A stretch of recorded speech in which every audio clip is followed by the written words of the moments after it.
Hello everyone! This is your Cosmic Slade Piru speaking. Welcome all of you to this very first video dedicated to my book Dream, Chronicles of a Hero.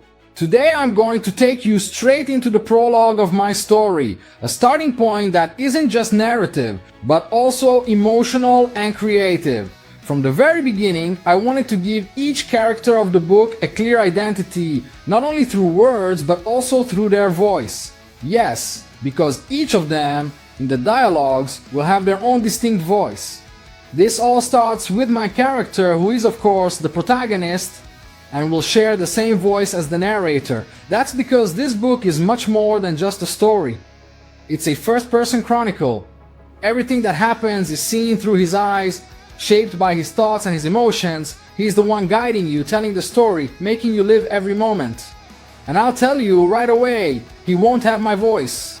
But enough talk, you'll hear it for yourselves. Now I'll really step aside and leave you to the listening. See you after it!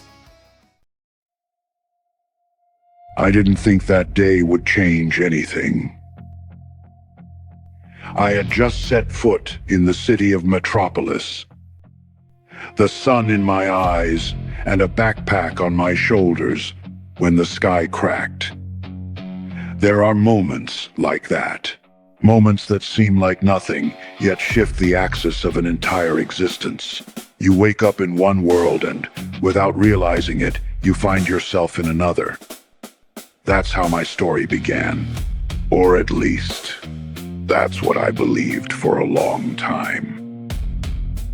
My name is Slade Piru, and what I'm about to tell you is not just the chronicle of my transformation.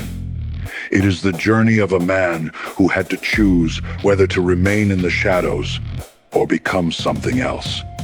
Someone. But to understand how I got there, we need to go back. Not to my past, but to a future that should have never existed. In that future, Gotham and Metropolis were no longer cities. They were smoldering carcasses, open wounds on the skin of the earth. Beneath red skies, the world had shattered into hatred, ruin, and war. Heroes and villains fought one another in an endless apocalypse. No hope, no victory. And it was there, among the ruins, that the unthinkable happened. Lex Luthor, the most fearsome villain the Earth had ever known, the brutal embodiment of human genius and pride taken to the extreme, defeated Superman. Our greatest hero, the very symbol of hope, the man of steel, the beacon of the world, fell. And with him, everything that held our fragile balance together. Luthor's victory, however, was only the prelude to something worse. With Earth on its knees, something was watching. Not a god, not a demon. Something worse. A cold, alien mind, driven by order and control. It called itself Brainiac, a collector of worlds. It saw a broken planet, stripped of its defenses, and decided that, according to its twisted logic, it was rightfully his. Only then did Luthor realize, perhaps too late, the price of his triumph.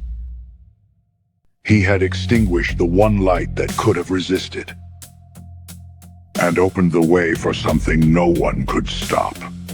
So, in a desperate act, he stole one of Brainiac's technologies, opened a rift in time, and fled into the past.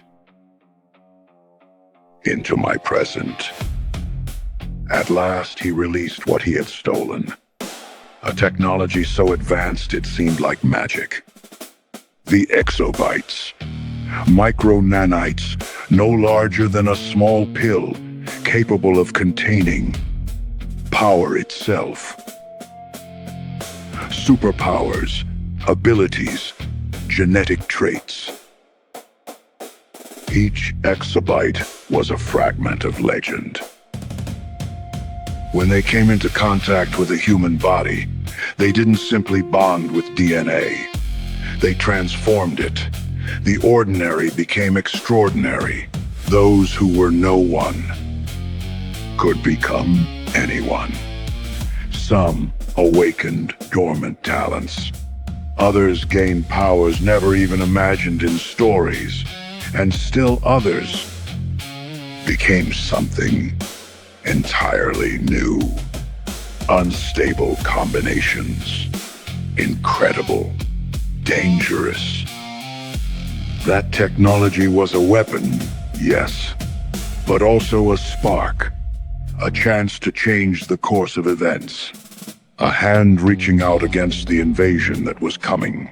Luthor released that nanotechnology into the atmosphere, like pollen on the wind.